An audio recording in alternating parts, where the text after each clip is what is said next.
প্রিয় দর্শক, দেখা যাচ্ছে ফতুল্লাঘাট থেকে তো জামালহাট তার প্যাগারে গন্তব্যে চলে যাচ্ছে।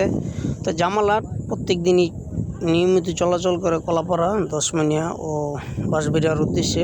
যারা কুয়াকাটা যেতে চান তারা জামালহাট লঞ্চটিতে উঠে পড়লে ভালো হয়। জামালহাট যেহেতু কলাপাড়ার উদ্দেশ্যে যায়, রাঙ্গাবালি, কলাপাড়া, কুরাইল্লা, ওইলাপুর। তো জামালহাটকে দেখা যাচ্ছে সে তার প্যাগারের জন্য তার গন্তব্যে চলে যাচ্ছে। কিন্তু সমস্যা হয়েছে, যেহেতু লঞ্চটা একটু টবের করছে, আসলে মনে কোনো একটা সমস্যা হয়েছে। তার একদম দোনো ইঞ্জিন স্থির করে ফেলছে ঘাটের আগেই। সে ঘুরানোর জন্য আস্তে আস্তে ঘুরাচ্ছে। তো জামালহাট আসলে একটা ভালো একটা লঞ্চ, যে আগে চাঁদপুরের রোডে চলাচল করতো, চাঁদপুরি সুলি, আগে নাম ছিল প্রিন্স অফ রাসেল 3। তো সে থেকেই তাদের বড় ভাই জামাল সাহেব সে এটা নিয়ে নিছে রাসেল সাহেবের। সে থেকে তার নতুন নামকরণ হয়েছে জামালহাট। তো জামালহাট নামকরণ হয়ে তার রোডও চেঞ্জ হয়েছে। তো কলাপাড়া রোডে চলাচল করে। তো জামালহাটকে দেখা যাচ্ছে একদম দোনো ইঞ্জিন স্থির করে, মানে কোনো ইঞ্জিনের সমস্যা হয়েছে কি না, একদম দোনোটা ইঞ্জিন স্থির করে একদম নদীর মাঝখানে খাড়ায় গেছে। যেমন লাগে ব্রেক হয়ে গেছে, একদম হাইড্রোলিক ব্রেক নিয়ে ফেলছে সে। তো দেখা যাচ্ছে জামালহাট আসলেই খুব ভালো লঞ্চ। এই জামালহাটে আমার একবার অভিজ্ঞতা হয়েছে কুয়াকাটা ঘুরতে যাওয়ার সময়। তো জামালহাট খুব দূর দূরান্তি একটি লঞ্চ, মানে ভালো স্পিড নিয়ে চলাচল করতে থাকে। তা দেখা যাচ্ছে একদম দোনোটা ইঞ্জিনই বন্ধ।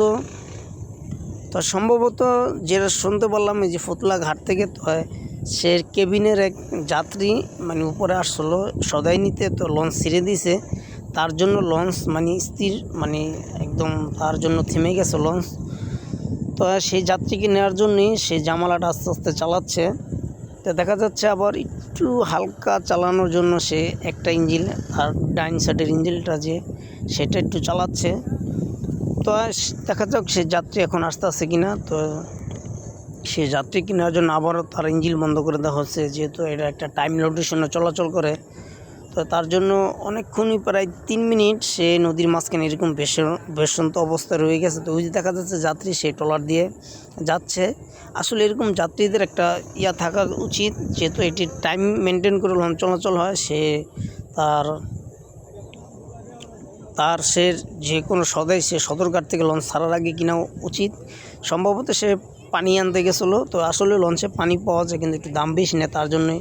কিন্তু এটা একটা যাত্রী ভোগান্তি হয়ে গেল। যারা যাত্রী ছিল তারা একটু তো অস্থির ভাব করছি, যেহেতু একদম 5টা মিনিট সে একদম এই যাত্রীদের জন্য অপেক্ষা করেছে। তো এখন দেখা যাচ্ছে সে ডাইন পাশের ইঞ্জিন চালায় সে গন্তব্য চলে যাচ্ছে। তো তার গন্তব্য হলো রাঙ্গাবালি, ও দোনোটা ইঞ্জিনই সে চালাই দিচ্ছে। তো যদি আপনাদের এরকম ভিডিও ভালো লাগে, অবশ্যই আমার চ্যানেল সবাই সাবস্ক্রাইব করে দেবেন এবং লাইক করে দেবেন, শেয়ার করে দেবেন। তো আপনাদের একটা লাইকের আশায় আমরা এত কষ্ট করে ভিডিও করে থাকি, যেহেতু একটা লাইক, একটা ফলো, একটা কমেন্ট পাবো, তার জন্য ভিডিও দিয়ে থাকি। তো অন্য কোনো ভিডিওতে আবার দেখা হবে, এরকম নতুন আরেকটি লঞ্চ নিয়ে ভিডিও নিয়ে আসবো। তো সবাই ভালো থাকবেন।